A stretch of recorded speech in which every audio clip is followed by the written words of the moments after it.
I am grateful to the sponsors of this meeting for extending this opportunity to me to share with you my thoughts on some of the basic problems facing the country in the present days.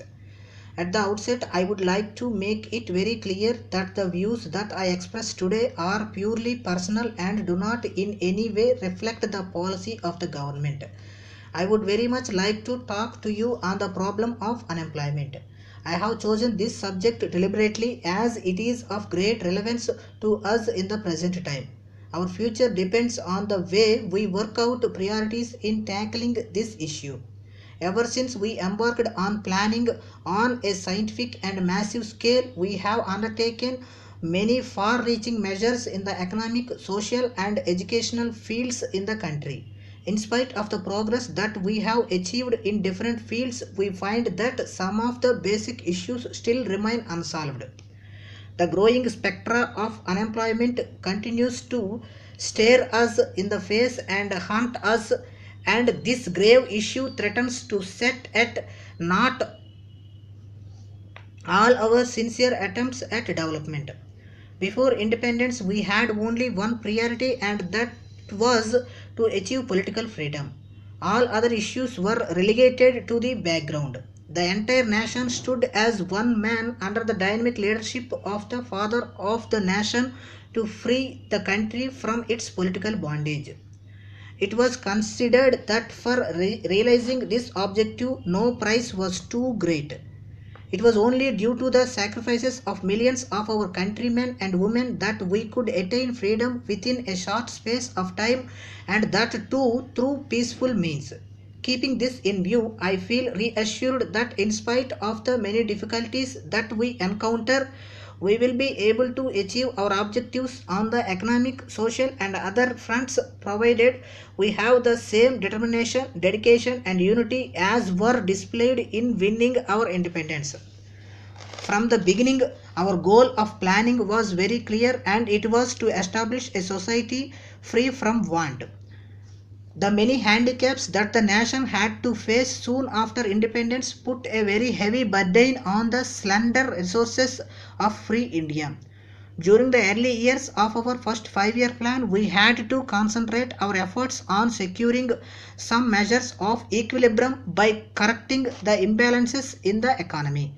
It was realized from the beginning that we had to reach the social and economic objectives through more rapid growth of the economy by increasing productivity of the weaker units and widening opportunities of productive work and employment to the common man, and particularly the less privileged sections of the society.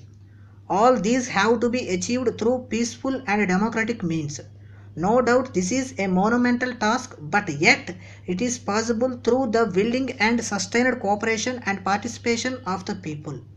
The various plans that have been in execution have initiated large-scale programs of social and economic development as the only way of raising the standards of living of our teeming millions.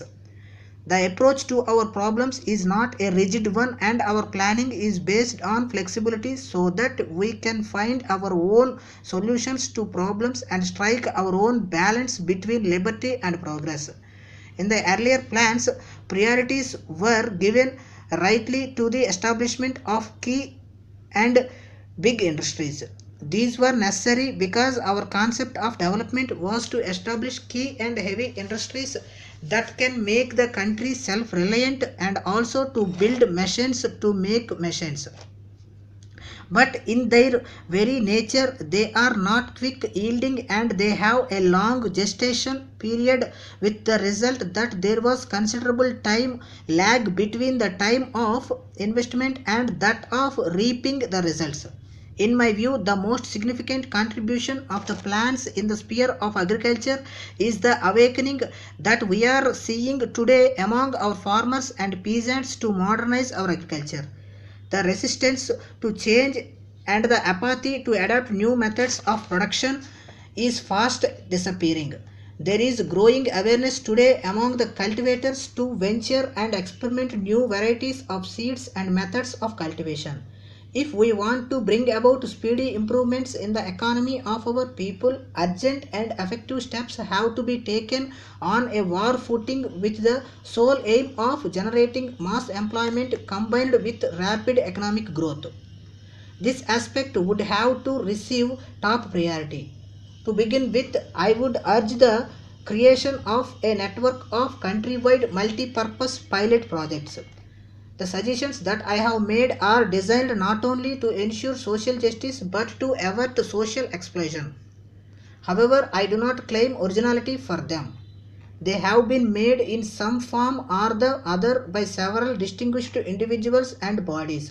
But it is well known that many of the proposals have not been tried out in the field, or if tried at all, were implemented half-heartedly. My purpose in reiterating them is to focus public attention and to mold public opinion on proper lines. If steps are not taken betimes to implement the directive principles enshrined in our constitution that the citizens have the right to adequate means of livelihood, the consequences may be serious for the state and the people alike. If the state and the society owe a duty to the have-nots, the latter owe an equal duty to the former. Every right carries with it a corresponding duty. The real source of rights is duty, and if we all discharge our duties, rights will not be far to seek. Employment opportunities will be fruitful only when the seekers of employment are willing to work hard. The efforts of the state and society will be nullified if people accept the opportunities in the form of doles. While the unemployed and underemployed have certainly a right to adequate unemployment, at the same time they owe a duty to utilize the opportunities not only to help themselves but to promote the well-being of the nation as a whole. I had been to some European countries to see for myself the remarkable progress made by those countries.